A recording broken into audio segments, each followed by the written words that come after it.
गोरा रिसाला सैलाब की तरह उसकी तरफ बढ़ा चला आ रहा था। रानी जोर से चिल्लाई, जूही तोप तक हो रहे तो कुल नीचे कर।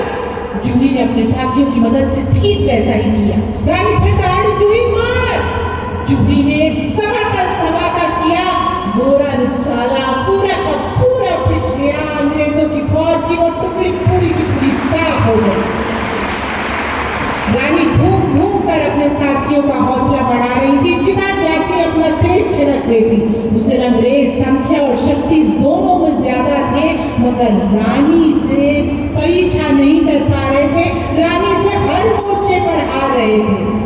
उस दिन सब कुछ ठीक था, बस एक गड़बड़ हो गई। रानी का घोड़ा उस दिन के युद्ध में शानदार प्रदर्शन करने के बाद घायल हो गया। रानी ने ग्वालियर के शाही अस्तबल से नया घोड़ा मंगवाया। मुंदर जब घोड़ा लेकर आई तो रानी उस घोड़े से खुश नहीं थी।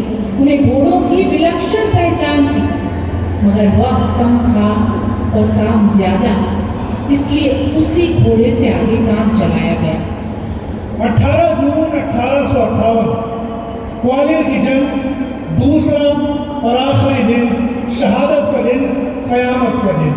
आज जब जंग शुरू हुई तो पहले लम्हे से ही झांसी वाले अंग्रेजों पर भारी पड़े और भारी पड़ते ही रहे। अंग्रेजों ने बहुत जोर लगाया, मगर झांसी वाले आज कुछ और ही इरादा दिल में लिए हुए थे। ऐसा लग रहा था कि ये जंग बस आज खत्म हो जाने वाली है और अंग्रेज दोबारा मुकाबले को नहीं आने वाले। मगर तभी कुछ ऐसा हुआ कि जीती हुई बाजी एकदम से पलट गई, बिल्कुल पासा ही पलट गया। क्या हुआ? रानी जंग लड़ ही रही थी।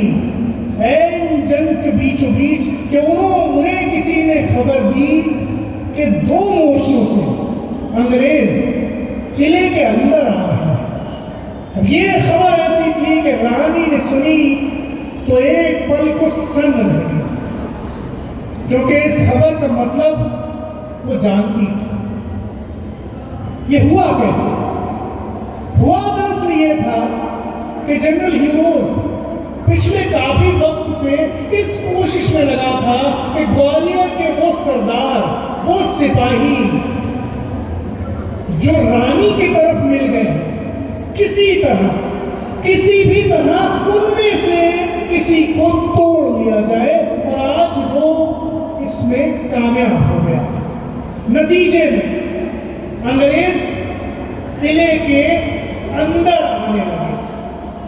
रानी को जब यह खबर मिली तो घोड़े पर सवार होकर उस जगह पर पहुंची जहां से ये घुसपैठ साफ दिखाई दे रही थी, और वहां पहुंचकर रानी ने सामने जो नजारा देखा तो देखती रह गई।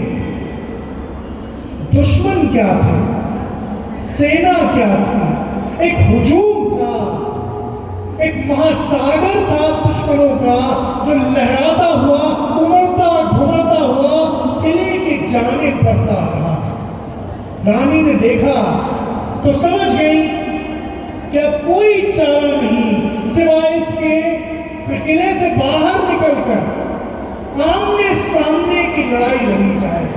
इस महासागर को चीर कर इसमें से आगे बढ़ते हुए इसमें से रास्ता बनाया जाए। और रानी ने आंखों ही आंखों में अपने सरदारों को इशारा किया, और अगले ही पल ये सब जियाले कमर कसकर तैयार हुए आमने सामने की लड़ाई के लिए।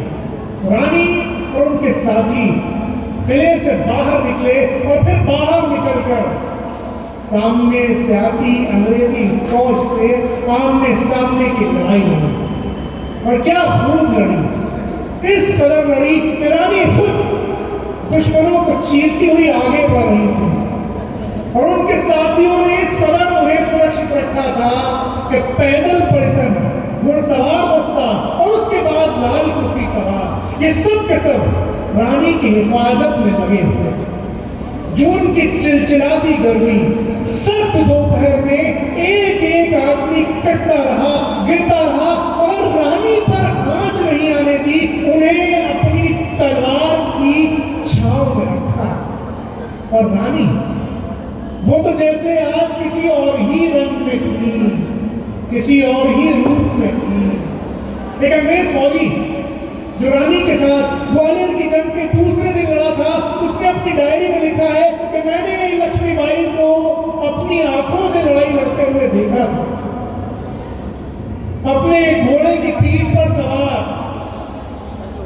अपने 8 साल के बच्चे को पीठ में बांधे हुए, अपने घोड़े की लगाम को मुंह में दबाए हुए झांसी की रानी दोनों हाथों से तलवार चलाती हुई आगे बढ़ रही थी। और बुंदेलखंड वाले, झांसी वाले, वो तो आज तक ये नहीं मानते कि उस दिन झांसी की रानी अंग्रेजों से युद्ध लड़ रही। बुंदेली लोकगीतों में आता है और गाया जाता है कि ग्वालियर की जंग के आखिरी दिन रानी नहीं बल्कि काली, शक्ति, दुर्गा और भवानी यकजा होकर एक जगह होकर दुश्मनों के छक्के छुड़ा रही थी।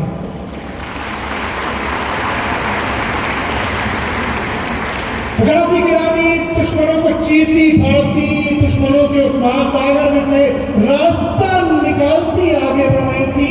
उनके तमाम साथी शहीद होते चले जा रहे थे, कुछ ही लोग अब साथ थे, मगर जब तक रानी थी तब तक भारत की उम्मीद कायम थी। रानी बिजली की गति से आगे बढ़ रही थी, सामने सोन रेखा नाला था। रानी ने ख्याल किया कि इस नाले के पार अभी भी पेशवाई सेना मौजूद है, अगर किसी तरह इस नाले को पार कर लिया जाए तो इस जंग को दूसरा दौर मिल जाएगा।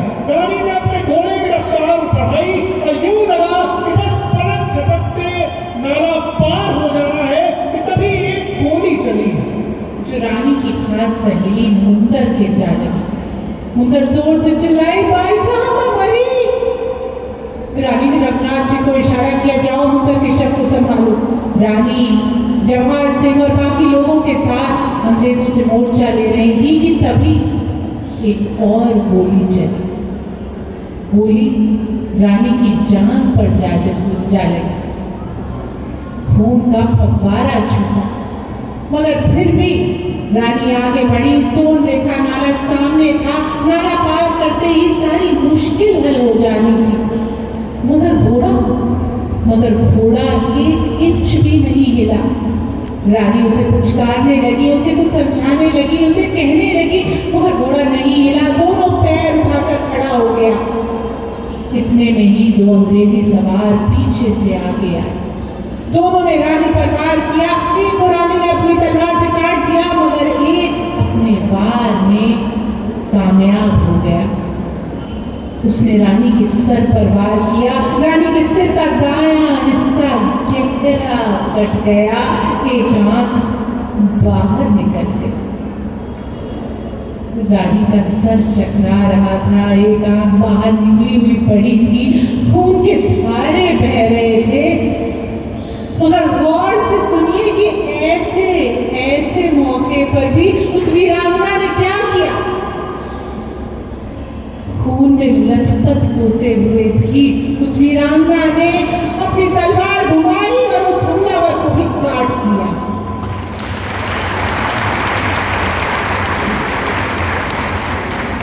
रघुनाथ सिंह, जवाहर सिंह, गुल मोहम्मद और बाकी सब लोग जब तक रानी के करीब आए, रानी बेहोश हो चुकी थी। घोड़े की पीठ पर अब ढाल पड़ी थी। पास ही बाबा गंगादास की कुटिया थी। रानी के साथी उन्हें लेकर किसी तरह बाबा की कुटिया पर पहुंचे। रानी को कुटिया की जमीन पर लिटा दिया गया। रानी का पूरा जिस्म घायल था, लहू लुहान था, खून के धारे बह रहे थे, वो बेहोश थी। मगर इस बेहोशी के आलम में भी उनके चेहरे पर एक तेज था, एक कांति थी, एक चमक थी, एक नूर था। बाबा गंगादास बहुत देर तक रानी के तेजस्वी चेहरे को देखते रहे। फिर उन्होंने गंगा जल की कुछ बूंदें रानी के मुंह में डाली तो रानी ने बुदबुदाते हुए गीता के कुछ श्लोक पढ़े और फिर शांत हो गए। बाबा गंगादास वीरांगना को एक तक देखते रहे कि कष्ट के आलम में भी, पीड़ा के आलम में भी इस वीरांगना के अंदर कितना ठहराव, कितनी शांति है। ऐसा लगता है कि अपने जीवन के महान उद्देश्य को पूरा करके जीवन को सार्थक बनाने की तसल्ली और संतुष्टि इनके हृदय में है। बाबा गंगादास मुस्कुराए और फिर अचानक उनके मुंह से निकला कि अमर हो गई झांसी की रानी। इतना सुनना था कि रानी के साथी वो जियाले जो बड़े बड़े युद्धों में बड़े बड़े दुश्मनों का सामना करते हुए नहीं घबराए, वो जियाले इतना सुनते ही बच्चों की तरह बिलक बिलक कर फपक फपक कर रोने लगे। बाबा गंगादास ने जब उन्हें देखा तो उन्हें झिड़का कि संभालो अपने आप को, अमर है झांसी की रानी। ऐसी वीरांगना की वीर गति पर आंसू बहाना उसके शौर्य का अपमान है। आगे की तैयारी करो। रानी के साथियों ने आश्रम की कुटिया की सूखी लकड़ियों और घास फूस से उस वीरांगना की चिता तैयार